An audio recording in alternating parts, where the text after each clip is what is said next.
E aí, muito bom dia para você, muito bom dia para todos aqui presentes, mais uma edição do Fred Café. Faremos o formato de responder perguntas no fim desse vídeo. Se eu conseguir me lembrar na hora de postá-lo, eu vou dividir aqui na barra de rolagem de tempo os assuntos, né, as sessões desse vídeo, então você vai conseguir ver, se quiser pular diretamente para a parte de respostas às perguntas feitas aqui no Fred Café da semana passada, aqui mesmo no YouTube, e também na caixinha de perguntas que eu estou abrindo toda sexta-feira lá na minha página de Instagram. Lembrando que o Fred Café tem o apoio maravilhoso e fresquinho da Melita. A Melita desperta você para sentir mais o esporte e é a patrocinadora oficial do Fred Café, com um cupom de descontos de 10% em todo o site para você, o cupom que é CAFRED, a pedidos do público lá atrás. O nome do cupom quase foi o nome do quadro, mas pelo menos é o nome do cupom. 10% de descontos e frete grátis em compras acima de R$ 250. Combinado? Hoje eu quero começar, além de dar um gole nesse meu café fresquinho da Melita, especialista em café, conectando especialistas em futebol internacional aqui no canal, eu quero começar com pitacos sobre a Copa do Mundo de Clubes, ou como já avaliamos aqui, a tentativa da FIFA de ter uma mini Champions para si. Porque esse é o plano e é um plano muito fácil de ser executado, dada a disparidade econômica que resulta em disparidade técnica entre a elite do futebol europeu e o que eles gostam de chamar aqui de maneira desrespeitosa, o resto do mundo. Não somos o resto do mundo, mas na pirâmide, na hierarquia, a gente sabe das nossas capacidades. Nem todo mundo é o Auckland City, tá? E daqui a pouco eu quero falar disso.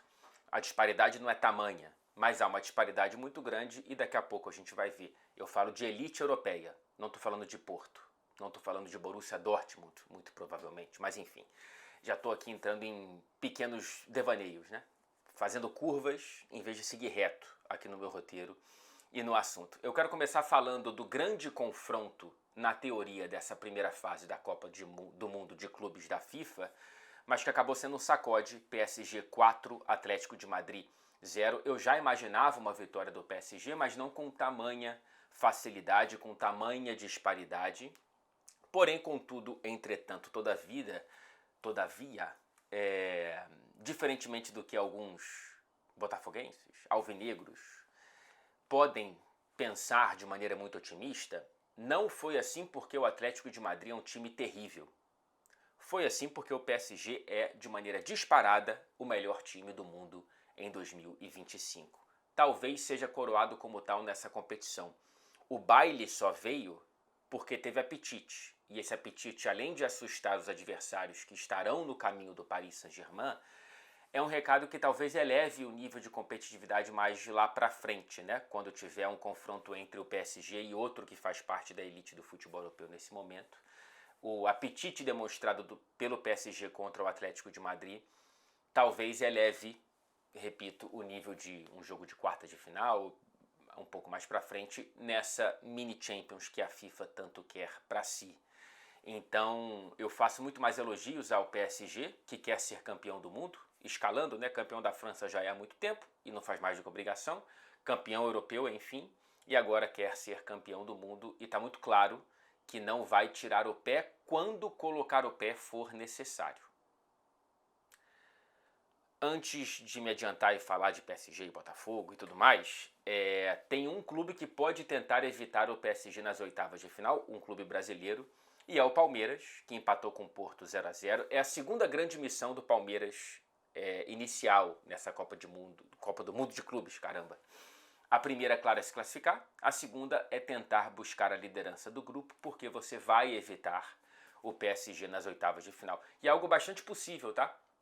Se o Palmeiras repetir na próxima rodada contra o Al-Ahly o que fez contra o Porto, é muito provável que saia como vencedor. Basta conseguir converter as chances que criar, porque dessa vez não conseguiu.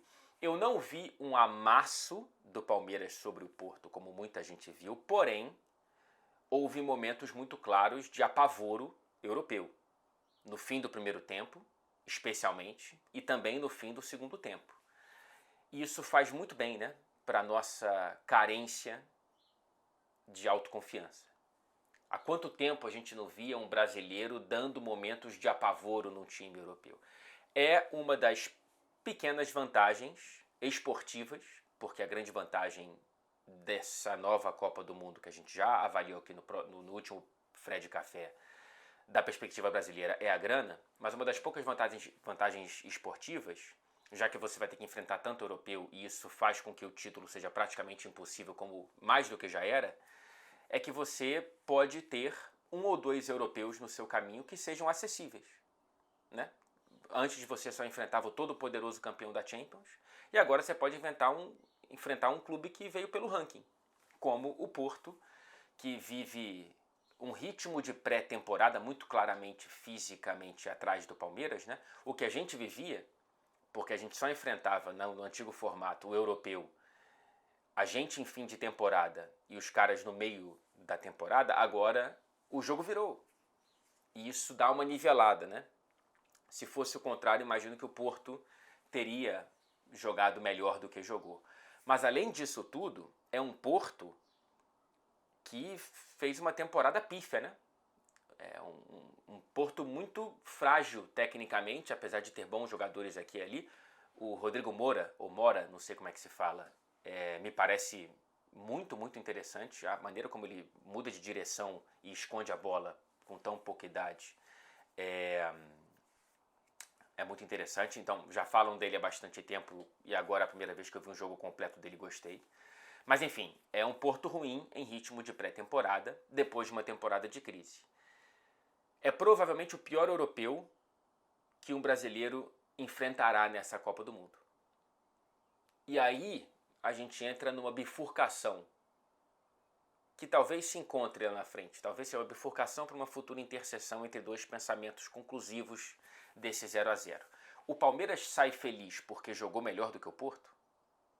Isso deveria ser a principal conclusão, a principal mensagem, o principal sentimento?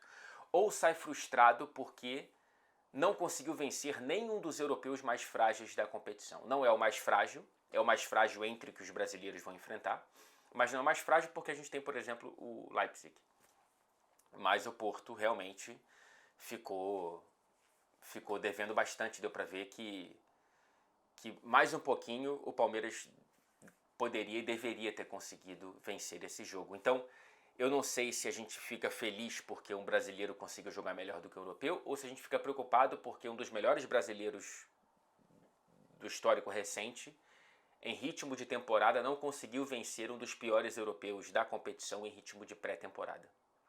Sacou? Não sei. Eu ainda estou tentando me situar nessa sinuca de bico aqui. Para finalizar esse jogo, a festa da torcida do Palmeiras foi sensacional, bicho. Assim, foi muito, muito, muito maneiro acompanhar e ouvir e ver como que é a gente que traz um molho para essa competição, né, cara? Enquanto o país sede é uma pasmaceira em relação ao soccer, enquanto os europeus olham com desprezo só para encher os bolsos, pelo menos a gente traz alguma coisa. Daqui a pouco vai ser a hora do Boca. Fazer com que um estádio sem graça do soccer norte-americano seja um pouco mais futebol. Um pouco mais futebol. E a gente teve o sem graça do MetLife com um pouquinho de cara de Parque Antártica. Isso é um elogio muito grande ao MetLife e à torcida do Palmeiras. Parabéns aos torcedores do Alviverde imponente. Passando para outro brasileiro, o único que conseguiu fazer gol e vencer até aqui, o Botafogo venceu o Seattle Sounders por 2-1. Eu não vi o jogo porque começou às 3 da matina aqui, então vou reduzir meus comentários e vou me reduzir ao que eu li e vi. Pelo que eu li e vi, bom primeiro tempo e sufoco no segundo. Então o resultado é bem melhor do que a atuação. Primeiro que não tem vitória ruim em Copa do Mundo. Ponto. Não tem, bicho. Ainda mais numa fase de grupos com 3 jogos. Vencer é o mais importante.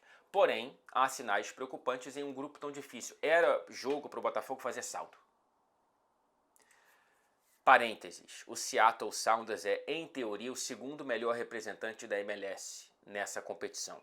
Entre 21 e 24, dentro da MLS, só venceu menos do que o LAFC, que está classificado, e o Orlando City, que não está.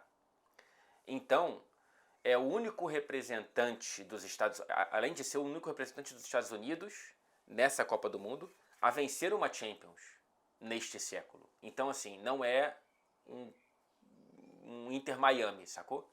Uma colônia de férias de amigos do Messi. Não, então, assim, foi um jogo mais difícil do que o Palmeiras terá. E tão difícil quanto, provavelmente, do que o Flamengo vai ter com a LAFC.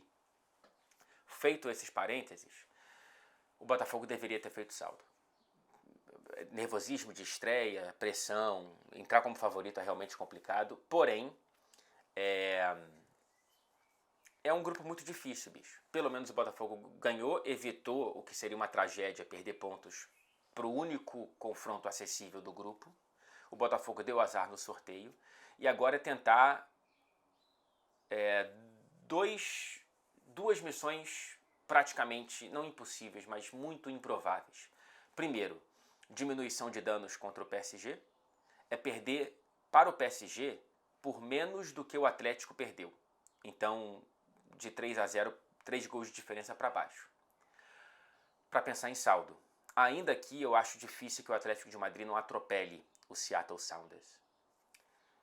Então, cara, contenção de danos contra o PSG e na última rodada tentar o improbabilíssimo contra o Atlético de Madrid. Eu acho que tem alvinegro, repito, que ficou com uma impressão errada do Atlético de Madrid contra o PSG. O Atlético de Madrid é bom time. O Atlético de Madrid ataca bem, defende pior. A gente fica com essa imagem tatuada do Simeone retranqueiro que só defende e contra-ataca. Esse ataca melhor do que defende. Pode ser que o Botafogo consiga vencer, tá? Talvez o empate seja suficiente, acho difícil. Mas enfim, eu não vou entrar nessa seara agora, mais pra frente a gente pode falar disso. Vamos ver como é que vai ser contra o PSG, como é que vai ser o Atlético contra o Seattle Sounders, pra gente poder projetar. E depois disso a gente tem que... O Botafogo precisa ver se o Renato Paiva realmente é um encaixe bom para esse elenco e para esse momento do clube, mas isso não é um assunto que me pertence porque eu não acompanho tanto assim, mas é uma impressão que eu tive ao ler e ver o pouco que eu li e vi. Para finalizar, antes de entrar nas perguntas, teve o atropelo histórico, né, 10-0 do Bayern de Munique para cima do Auckland City. Eu não vou falar do jogo, eu vou falar do que eu li de uma galera reclamando da presença do Auckland City e pedindo por que não tá o Barcelona, por que não tá o Liverpool. Bicho, já tem a Liga dos Campeões, sacou? O mundo não é a Europa. Tem gente que já tem dentro de si o bichinho da Superliga. De querer só que os melhores da Europa participem de um torneio mundial. Eu sei que... Cara, a Europa já tem metade das vagas. Você quer mais? Você quer tirar a única vaga que a Oceania tem? O Rafael Oliveira, que eu sou fã declarado, foi muito bem no Twitter. Não é culpa do Auckland City que os times australianos joguem a Champions Asiática, portanto, no futebol, geograficamente, a Austrália faz parte da Ásia. E aí sobra para o Auckland City ser o multicampeão da Champions da Oceania. Ele ganhou 13 títulos continentais desde 2006. É o Real Madrid dos caras. Mais do que isso até. E é um time semi-profissional. Os dois times profissionais da Nova Zelândia jogam a Liga Australiana. Então, bicho, é ruim para a imagem de uma nova competição você ter um 10-0 na estreia? É ruim para o apetite da elite europeia? É. Mas eu prefiro manter isso do que você dar mais uma vaga para a Europa, sacou? Então, sei lá, cara, me irrita um pouco ver o brasileiro que reclama tanto do desprezo europeu com o nosso futebol, desprezando com o mesmo tom o futebol de outros países que você não conhece, que eu não conheço. Então, assim, tenhamos atenção com isso. Acho eu. Vamos para as perguntas. Lembrando que você pode deixar sua pergunta aqui para o vídeo da semana que vem. Estou misturando um pouco mais do que eu imaginei antes com pitacos sobre a Copa do Mundo de Clubes, porque estou enfeitiçado por ver um Bomba Pet na vida real. Então acho que dá para fazer esse bem bolado aqui. Algumas perguntas, eu separei 4 perguntas, 2 sobre a Copa do Mundo de Clubes e 2 mais genéricas, para a gente poder sair um pouco desse tema também. Luiz Otávio Baia perguntou lá no Instagram: Fred, por que essa baixa procura por ingressos? Cara, porque está sendo sediado por um país que liga muito pouco para o soccer. E em paralelo a isso, se eu não me engano, porque eu ligo muito pouco para os esportes americanos, tá rolando reta final de esportes que eles curtem, sei lá, tá hóquei, eu acho, ou beisebol, ou os dois, ou mais de um. Então as ligas nacionais que são importantes para eles, que eles chamam de campeões mundiais inclusive, estão atraindo a atenção de quem gosta de esporte, e você está colocando num país que não gosta. Eu acho que mesmo com um preço que elitiza, evidentemente porque é preço FIFA, bota essa competição no Brasil, na Argentina, no Uruguai, sei lá, no Marrocos, Portugal, bota aqui, na Inglaterra. Você tava louco para fazer trocadilho, né? Bota aqui na Inglaterra. Vai encher. Vai encher. Mesmo na Europa, vai encher. Mas eu preferiria ver na América do Sul ou no continente africano. Cara, até na Arábia Saudita encheria. Porque a gente tem que ver competições de futebol em países que gostam de futebol. Não nos Estados Unidos, não no Catar. Sacou? Eu penso assim. Por isso que eu estou mais animado para a Copa do Mundo de Seleções ano que vem, para os Jogos do México, do que Estados Unidos e Canadá. Bruno Mag. Acha que existe a possibilidade de um resultado positivo para o Flu contra o Borussia nessa terça-feira, hein? Amigos e amigas tricolores, cara, é possível sim, mas eu não acho provável. O Borussia é o favorito, o Borussia tem um elenco melhor, o Borussia tem um time melhor, conseguiu uma arrancada no fim da temporada, o Kovac chegou muito bem, ele que deu uma declaração feia, né? Pouco tempo, completamente pouco antenado em relação ao Fluminense, sem entender nada, fez o dever de casa muito provavelmente para esse jogo, e o Borussia entra com o dever da vitória, dada a disparidade econômica entre, já falei aqui, entre o futebol europeu e brasileiro, por mais que ela seja mais estreita nesse caso, entre Borussia e Fluminense. Mas, na teoria, na escala dos confrontos que a gente já tem entre brasileiros e europeus garantidos para essa Copa do Mundo, é o segundo menos difícil, né? Porto, na teoria, Porto, Borussia, Chelsea e Atlético brigam ali pela segunda colocação. Eu colocaria o Atlético um pouco mais à frente do Chelsea, talvez, e o PSG mais lá na frente. Estou falando dos confrontos garantidos contra brasileiros, não dos europeus em geral classificados para essa competição. O empate já seria lindo para o Fluminense. O mais importante, penso eu, não é ficar preocupado com primeira ou segunda vaga no grupo. É se classificar, bicho. E para isso você precisa vencer as duas cascas de banana menos óbvias nesse grupo, que são o Mamelodi Sundowns e o Ulsan Hyundai.